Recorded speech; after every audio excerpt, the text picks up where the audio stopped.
आज 4 अप्रैल है और आप सुन सकते हैं आवाज़। फिर से सायरन बज गई है टेल अवीव में और उसका मतलब कि ईरान की तरफ से फिर से मिसाइल अटैक लॉन्च किया गया है। अब देखना होगा कि किस डायरेक्शन में ये मिसाइल अटैक किया जाएगा। बार बार मिसाइल अटैक किया जा रहा है ईरान की तरफ से। हर गुजरते दिन के साथ ये जंग जो है गहरा रही है। अभी देखना होगा कि कहाँ से ये अटैक होगा। अभी लोग जो हैं बंकर में जा रहे हैं, जैसा कि आप देख सकते हैं। जो भी इर्द गिर्द लोग हैं वो बंकरों में जा रहे हैं और हमारी नज़र अब रहेगी आसमान पर। इस डायरेक्शन से ईरान है। अब देखना होगा कि कहाँ से ये अटैक होगा।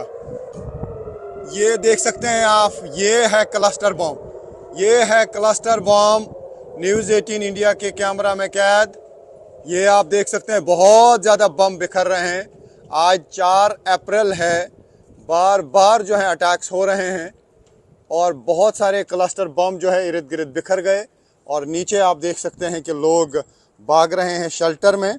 ये देख सकते हैं आप किस तेज़ी के साथ लोग आ रहे हैं। अभी ज़ोरदार धमाके होंगे।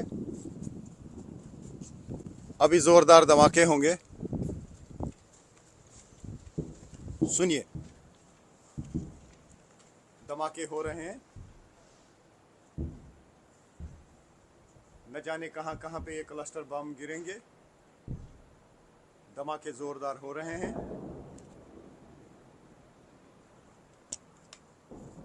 तो आप सुन सकते हैं जोरदार धमाके हो रहे हैं।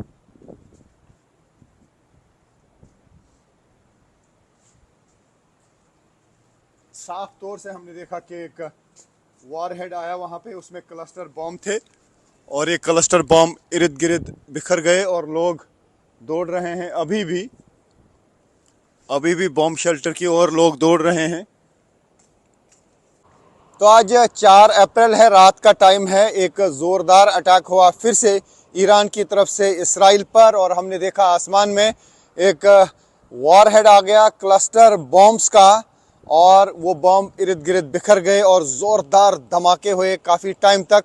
क्योंकि ये जो क्लस्टर वॉरहेड आता है उसमें काफ़ी सारे बॉम्बलेट्स होते हैं और जब वो आसमान में बिखर जाते हैं, बताया जा रहा है कि करीब 8 किलोमीटर एरिया तक मार कर देता है। यानी 8 किलोमीटर के एरिया में वो फैल जाते हैं और अलग अलग स्पॉट्स पे वो फिर धमाके हो जाते हैं और उसमें काफ़ी नुकसान हो जाता है कई जगहों पे। और अभी तक क्लस्टर वॉरहेड जो है यानी क्लस्टर बॉम्ब्स का अभी भी कोई तोड़ इसराइल के पास नहीं है। जब भी वहाँ से मिसाइल आता है, वॉरहेड आता है, तो उसमें क्लस्टर बॉम्ब्स देखे जाते हैं और उसका इंटरसेप्शन नहीं होता है। क्योंकि अगर इंटरसेप्ट करने भी पड़े तो फिर अगर उसमें 80 बॉम्ब्स होते हैं तो 160 कम से कम 160 फिर अभी इंटरसेप्टर्स लगाना पड़ेंगे जो एयर डिफेंस सिस्टम को खाली कर सकता है। तो ऐसे में इंटरसेप्टर्स नहीं भेजे जाते हैं उस वॉरहेड के लिए जिसमें क्लस्टर बम होते हैं। तो फिलहाल अटैक्स का सिलसिला जारी है। हालांकि खबरें ऐसी भी आई हैं कि शायद इसराइल और यूएस की तरफ से आज ईरान पे अटैक नहीं किए जाएंगे, क्योंकि अभी भी एक पायलट जो है वो मिसिंग बताया जा रहा है। उसकी तलाश लगातार जारी है। हालांकि इसराइल की तरफ से दावा किया गया है कि एक पायलट को रेस्क्यू किया गया है। आपको मालूम होगा कि एक F-15E फाइटर जेट जो है उसको मार गिराया गया है ईरान में और उसमें 2 पायलट सवार थे। एक के बारे में दावा किया है इसराइल ने कि एक को ज़िंदा रेस्क्यू किया गया है और एक की तलाश अभी जारी है। ईरान की तरफ से भी लोगों से कहा गया है कि वो अगर कहीं पर भी पायलट को देखेंगे तो फ़ौरन वो IRGC को इन्फॉर्म करें और उसके लिए एक रिवॉर्ड भी अनाउंस किया गया है। तो फ़िलहाल ऐसा लगता है कि ये जंग जो है लगातार गहरा रही है, हर गुज़रते दिन के साथ गहरा रही है ये जंग।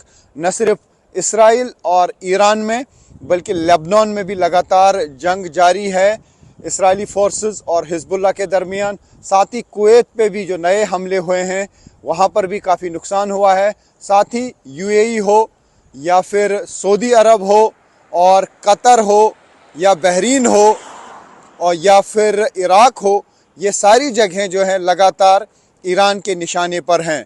तो फ़िलहाल जिस तरीके से काफ़ी इम्पोर्टेंट जगहों पे अभी तक यूएस और इजरायली फोर्सेस ने ईरान में हमले किए हैं, तो ईरान ने भी बताया जा रहा है कि काफ़ी जगहों की एक लिस्ट बनाई है और अगर यूएस और इजरायली फोर्सेस का हमला जारी रहा तो उस लिस्ट के मुताबिक भी फिर ईरान हमले कर सकता है। हालांकि डोनाल्ड ट्रंप और इजरायली फोर्सेस ने दावा किया था कि ईरान की कैपेबिलिटी कम हुई है, लेकिन जिस तरीके से लगातार अटैक किए जा रहे हैं, ईरान की तरफ से बार बार अटैक किए जा रहे हैं, या फिर जिस तरीके से F-15E फाइटर जेट गिराया गया, उससे लगता है कि ईरान की कैपेबिलिटी कम नहीं बल्कि लगातार जवाब देने की अभी भी है।